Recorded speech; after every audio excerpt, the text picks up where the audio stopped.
ప్రియమైనటువంటి వారులారా, ప్రభు అయిన యేసుక్రీస్తు నామం పేరట మీ అందరికీ నా యొక్క శుభములు తెలియజేయుచున్నాను.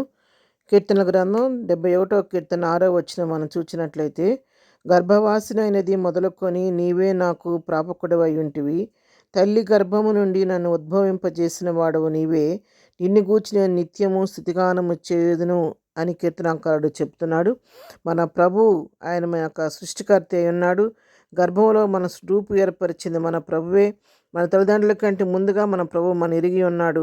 ఈలోక తల్లిదండ్రులు సైతము తమ బిడ్డలకు ఏది అవసరమో అది వారి అడగక ముందే సిద్ధపరిచిస్తున్నప్పుడు, మన పరలోకపు తండ్రి మనకు రూపు ఏర్పరిచిన దేవుడు, మన తల్లి గర్భంలో ఉద్భవింపజేసిన దేవుడు మరి ఎక్కువగా మన అవసరతలన్నీ తన కృపామహదేశంలో తీరుస్తాడు. కాబట్టి మనం కూడా మన ప్రతి అవసరత కొరకు మన సృష్టికర్త అయినా మన పరమ తండ్రి అయిన ప్రభు యొక్క పాద సన్నిధికి వెళ్ళి ఆయన సన్నిధిని అడిగి పొందుకుందాము.